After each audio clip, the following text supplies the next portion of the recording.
All right, folks, we're back with the Malzberg panel, and joining us is former chairman of the House Intelligence Committee and former Republican Congressman from Michigan, Pete Hoekstra, and columnist for Breitbart.com and American Thinker, C. Edmund Wright. And gentlemen, let's go first of all, because Pete Hoekstra is in the news right now, not of his own doing, but Representative Justin Amash, who won his primary, had some harsh words for his opponent, but had some harsh words for Pete Hoekstra in his victory speech as well. Let's give a listen to that.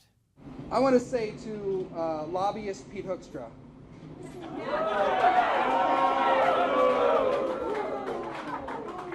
you are a disgrace.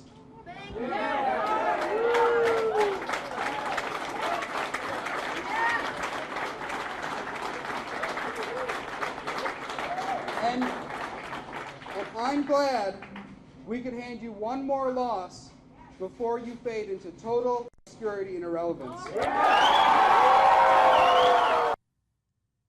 All right, Congressman, you care to respond to that? Oh, sure. I mean, I congratulate Justin. He won a good victory on Tuesday.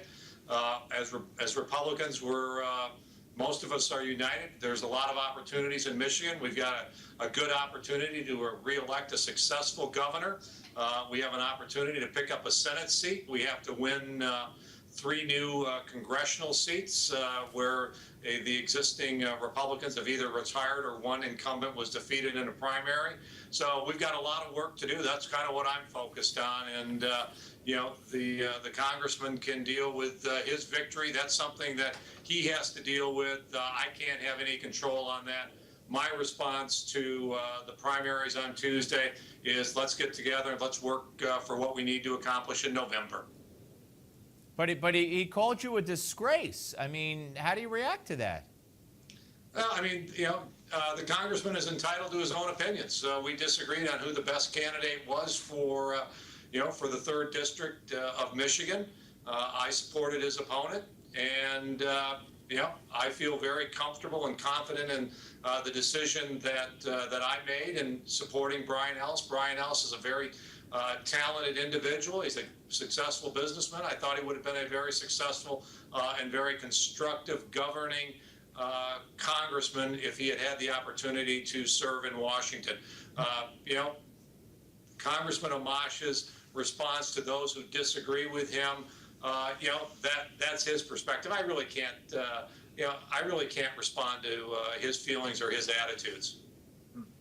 Even when he says that the candidate you supported owes him an apology, him and his family and the community, and he says to him, you had the audacity to try to call me after running a campaign that was called the nastiest in the country. Do you believe this was a very nasty campaign, and that the Brian Ellis owes the congressman an apology? Politics is hardball. Brian Ellis ran a very constructive campaign, offering the community of the 3rd Congressional District. They offered that community an alternative to Justin Amash. The congressman prevailed. The voters have spoken. Brian is also committed to doing what is necessary to be successful for a conservative Republican ticket in November. And there's absolutely, from my perspective, no reason why Brian Ellis and that campaign owes anybody an apology. What do you think, Edmund? Well, as you know, Steve, I'm not a big fan of the Republican establishment. And last time that I was on with Congressman Hoekstra, he and I agreed on everything. And while I can't speak to the inside baseball of this Michigan race, and Justin Amash is not really my particular brand of vodka as far as 12, after some other races, going back to 2010, the reaction to Christine O'Donnell and some others, I think that the base of the party, the Tea Party, we're actually waiting for the establishment to at least once run against a Democrat as hard as they run against fellow Republicans. At least if they did that, we could understand the hardball comments. But establishment Republicans never play hardball in general elections. They only play it in primaries.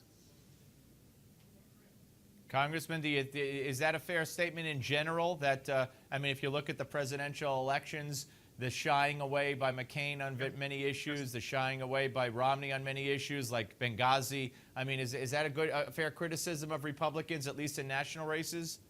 Well, I think clearly on national races, even on some statewide races, Republicans have missed some opportunities.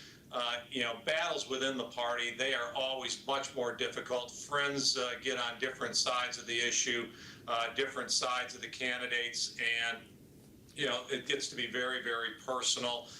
We'll see as we move forward. I think that's actually one of the few times I've heard it that, Republicans haven't played hardball on the national scene. But I will admit, there have been opportunities that I thought we should have taken that we have not.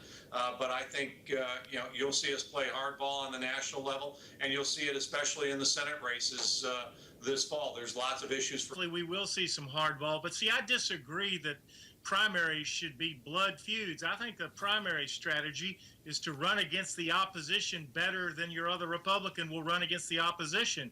It's interesting, when Newt Gingrich was doing that, he was way ahead in all the polls. Then when he was drawn into the blood feud with Mitt Romney, he was destroyed. Republican turnout tanked, and it stayed tanked on Election Day. So I actually disagree with that template, which I know the establishment believes in. No, actually, I think I agree with you on that. Maybe I just kind of misstated myself, or you misinterpreted what I had to say, but I would agree with that.